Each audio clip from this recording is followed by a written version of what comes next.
In Petersburg, West Virginia, which is a real town. The Seneca Mountains is real also. And if you guys remember the legend in the first book, Snowbird's legend, that is actually a real legend. I didn't make that up.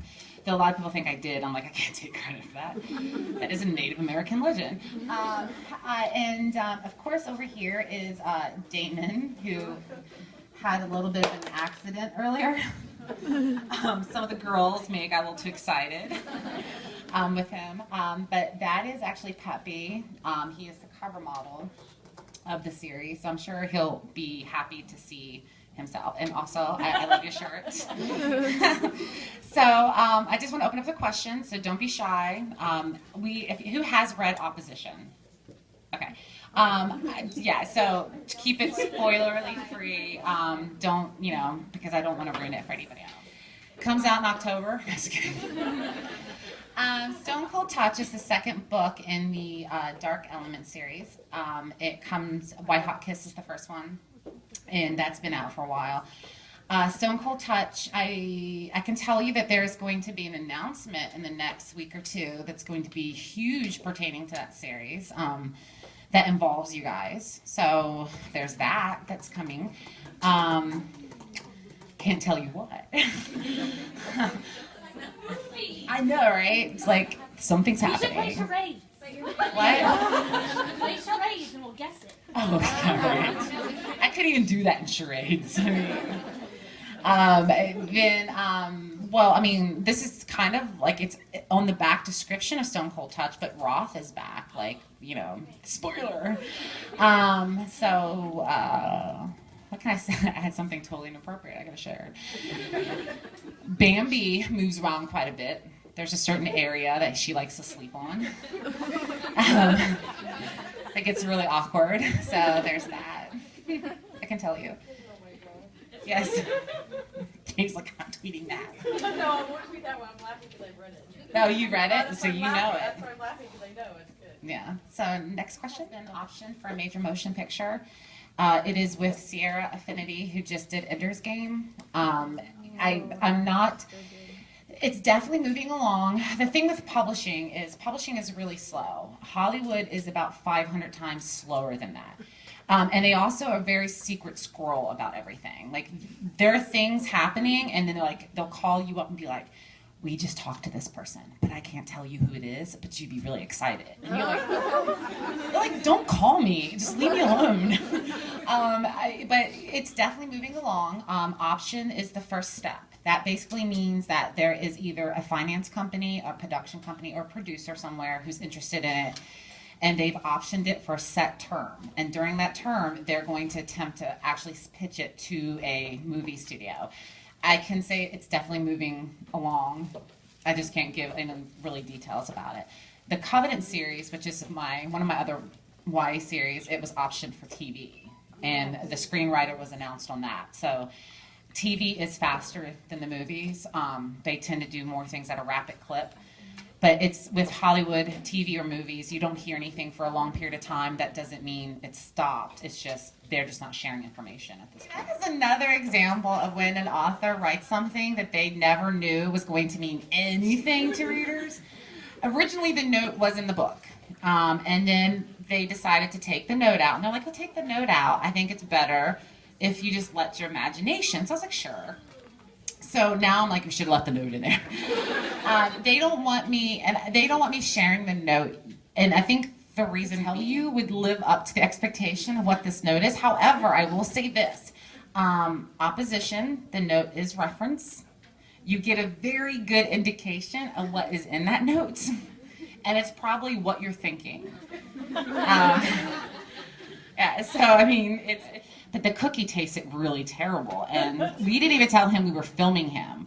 So if you could see the whole scene of that, it's him putting his cookie in his mouth and going, just sitting there and trying to keep a straight face, and it was pretty funny him having to do that. That whole filming those entire trailers were just a series of.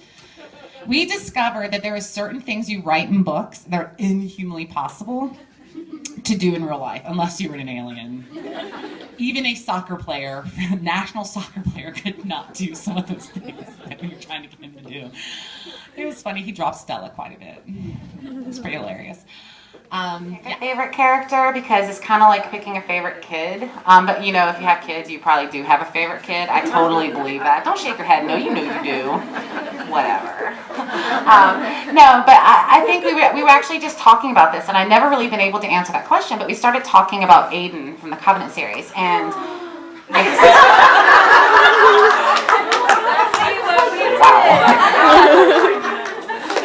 that was an gas right there. Sorry, Damon. I think him because, and this is not really spoilerish, but I did a novella for him called Elixir, and he was one of my hardest characters to write because he's always been kind of like serious and standoffish. I mean, he had moments of joking around throughout the series, but he was kind of really closed off. And then I had to get into his head, and he's one of my hardest characters I've had to write. But there's a certain scene between him and Alex at the beginning of Sentinel, which is the last book, where he says to her, like, she makes this choice, and he doesn't agree with it, and he calls her out on it, and that has become like one of my favorite scenes. So I think I would have to say Aiden. Now, a reader came to one of my events one day, and I was standing here. It's kind of like she has the Keep Calm and Love Damon Black shirt on, but this other girl had a different shirt on, and I'm sitting here like trying, like, not to pay attention to it, but I was trying to figure out what it said, and it said it said Damon for a night, Aiden for life, and I was like. So the whole time I'm like, what? And I'm like trying to like not be, trying to be a little inconspicuous about it. But I would have to say Damon, of course, is a very, very close second. For guys, Cam, Jax from Stay With Me, I really like him. Girls, Katie, definitely. I mean, because she's cool. She likes books and stuff. The girls are hard to pick for me because I like them all equally. New adult Paranormal in December. So it's Don't tell anybody. Don't tell anyone. And the reason being is because new adult is very tricky for publishers to handle with booksellers. I mean, there's not really a space for it. And so when I knew that, I talked to my publishers, and they were totally 100% supportive of it. And they were like, yes, do this, because we don't want to take on a book from you that we in the end can't do anything with. Because when you go sometimes to like Barnes and Noble's like, what's new adult? But no, I mean, that's no talking anything. That's just the truth. They don't have new adult. But so I made the decision to do that, and I'm very excited about it. It's called Wicket. How much you want to bet this will be on Goodreads by the time I get back to my hotel? And it'll be totally incorrect, like all the information. Yeah. It's Wicket, and it's funny because it's about a set of paranormal creatures that I don't think anyone probably ever expected me to write about. Everybody wants me to write about mermaids, but I'm like, no, I mean, what can I do with mermaids? They swim in the ocean. But it's about the Fae. But it's not your mama's Fae. That's our tagline. It's not your mama's Fae. It has nothing to do with typical Fae mythology. So I really stripped it down, created a whole different thing, and it takes place in New Orleans. So I'm very excited about that. Vilma tagged, she kind of coined that it's Gin mythology, yes. Gin mythology. Yeah, it sounded cooler when you did it. I just need to watch the video interview of becoming So that is coming, and that's going to be on sale at the beginning of December. So I'm very excited about that because the main character, Ivy, she's like, if you took Alex and you took Katie and combined them together, you have Ivy. So that's what I'm really excited about is, and I think we need some, kick butt female characters in new adult, right? So I'm ready for that.